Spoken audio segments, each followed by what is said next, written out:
For those of you who are joining us for the first time or are new to the Tech Council, the San Francisco Tech Council is a multi-sector initiative, and we build government, business, nonprofit, and consumer collaboration to advance digital inclusion for seniors and adults with disabilities in San Francisco so all can participate in the city's connected community.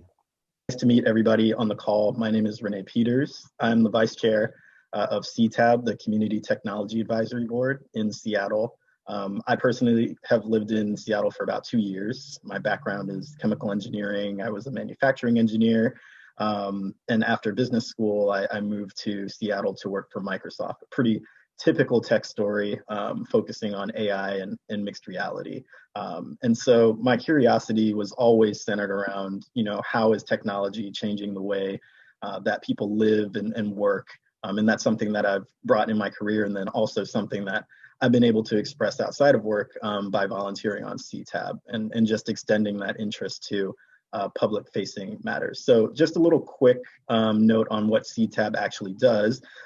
Structurally, it directly advises the mayor's office and the city council on all kinds of issues of technology, but broadly, I would characterize it by sort of just underlining our 3 subcommittees, which are digital equity, privacy and cybersecurity, and then finally, smart city and community innovations. And so as I walk you through some of the things that we've done this year, that'll give some more colored commentary on what each of those different committees actually function for. And then hopefully I have some time for a couple of questions at the end. So I'll just start by saying, like everybody else, the year has, for CTAB, 2020 has been a lot of unexpected change to the board. And so for the most part, we've been able to, luckily actively adjust and adjust our programming to sort of keep the most relevant and timely information to help our members and also our board just understand some of the shifts that are going on within the city. And so, from the pandemic to racial justice to even the upcoming election, the year just highlights some key themes. And I heard even with some of the previous speakers today, some of the key intersections between, how technology can be an enabler for some of this improved equity, for improved outcomes for folks. So even as you see, a lot of the work intersects with, for example, Gisella's presentation from earlier, and I love the idea of digital redlining. So without further ado, I'll sort of turn the clocks back a little bit to the month of March, which was really our first remote meeting. And so at that time, we were really engaged in what we call our technology matching fund, which every year the city of Seattle designates around $300,000 to give to a large amount of community organizations. We reviewed this year 41 different individual applications, which requested over $900,000. And the point of these grants are for improving digital equity, and these are programs such as film and audio and AV training camps for communities of color that are really putting folks into educational programs or job programs, increasing digital literacy for immigrant populations. A lot of job training structures are very frequently seen for some of the applicants. And so these are really, really great grants. And so this year we awarded $320,000 worth of city funds to 14 incredible community orgs. And the matching fund actually provides, on top of that $346,000 this year for those different groups. So if you look at all 14 groups that we gave grants to this year, the impact is over 3,000 residents just about throughout the city. And this includes 1,600 immigrants or refugees, just about 1,300 youth, 1,400 older adults, 260 individuals battling homelessness, and just under 300 individuals within Seattle that are dealing with disabilities. And so the broader benefits to engaging with some of these programs will obviously reach a lot more. And so that was just what we did in the month of March. Moving on to April, This is where we really, put a lot of effort and focus into, providing the board and membership with timely and relevant information on what's sort of going on. And so we had two great presentations in April from the Seattle Public Schools and also from Seattle Public Library. So for the library portion, we had the SPL's Director of Access. And so for years, Seattle Public Library has been providing digital services. And now, obviously in this new environment, they're challenged with not only bringing their entire staff onto the service load digitally, but also a lot of their membership. So naturally, there's a lot of increased demand for things like digital library cards, digital materials, books. But the public library also supports a small business advisory program, which came in really, really helpful, to serve the huge need over the last few months as folks have been unfortunately unemployed. And so what the public library is able to do is they focused on helping unemployed individuals and small businesses to build those key skill sets to either get back onto the job market or reimagine their business structure in some cases. Another thing that they've done is offering virtual storytime programs with individuals who have, or families who have children who are staying home from school. They have a community resource specialist at the Seattle Public Library as well, and that individual is engaged with connecting all library patrons with shelter, with food, utility, in some cases mental health and domestic violence, which is something that we unfortunately saw increase this year, all different kinds of support. And it's just really amazing that as a public library, it's more than just books, it's more than just words on the page, but they're able to really sort of improve some of the human conditions and outcomes around the city, even in this digital format. And so the linkage between what Seattle Public Library is doing and what Seattle Public Schools is doing centers around the public library's hotspot program. Giselle just a few minutes ago talked about this aspect of digital access and how important it is for folks to have access, and how it risks sort of piling on problems on top of things like the school pipeline, access to class and coursework. And so the Seattle Public Library's hotspot program already circulated at the point of the spring over 1,000 hotspots that are available to the public to get access to broadband.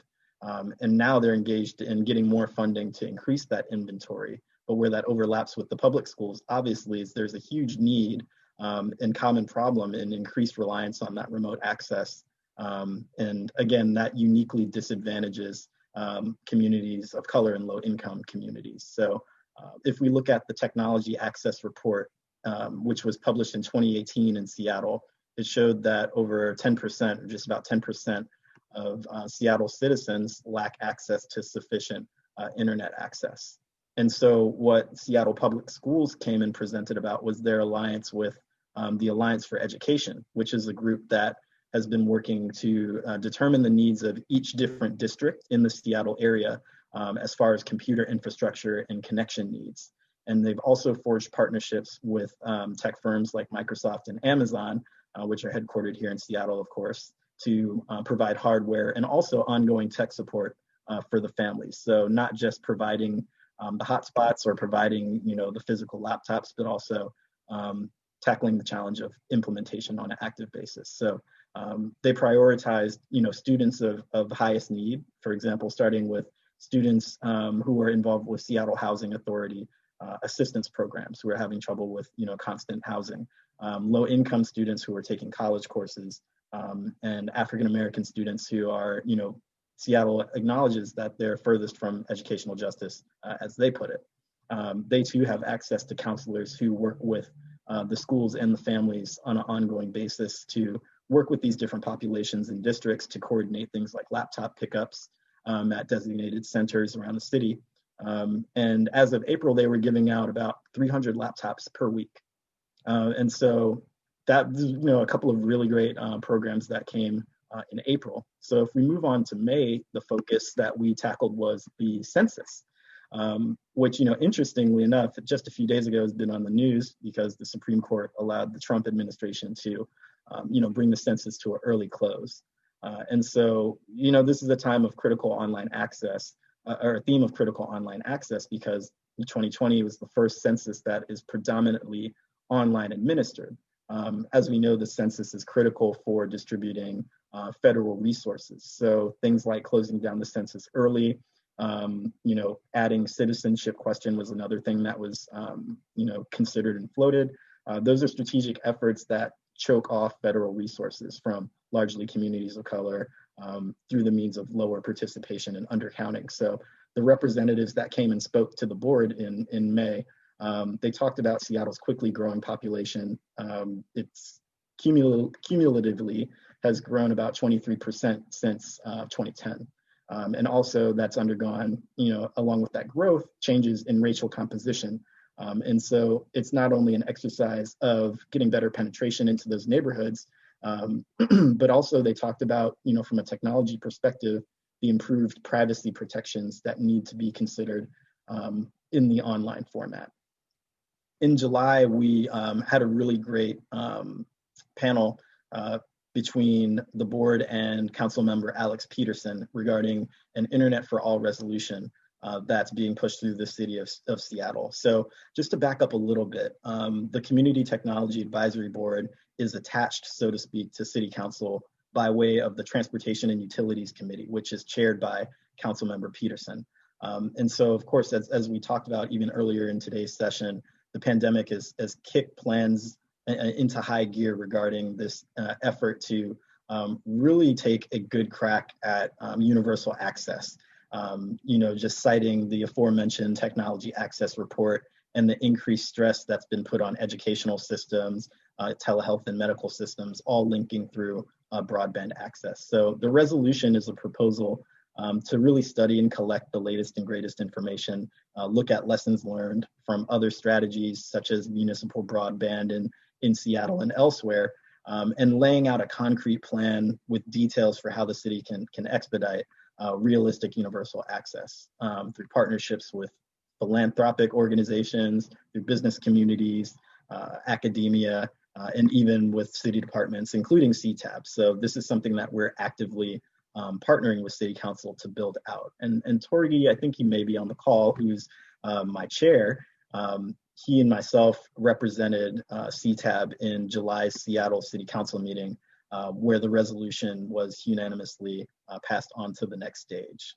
And so, going forward, it sounds like there may be even learnings that we can gain from Gisela and Greenline, Greenline's work, possibly. And so I can share information on the resolution with the Tech Council to distribute later.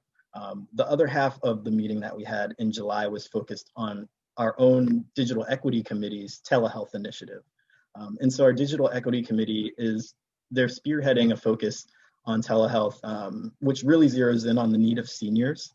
So a uniquely disadvantaged population, given the increased need for medical support, but also the higher barrier to entry for online tools that we're relying more and more on in 2020. And so the committee has developed and distributed a detailed survey just to understand what are the needs of seniors. How do they get their health and wellness information online?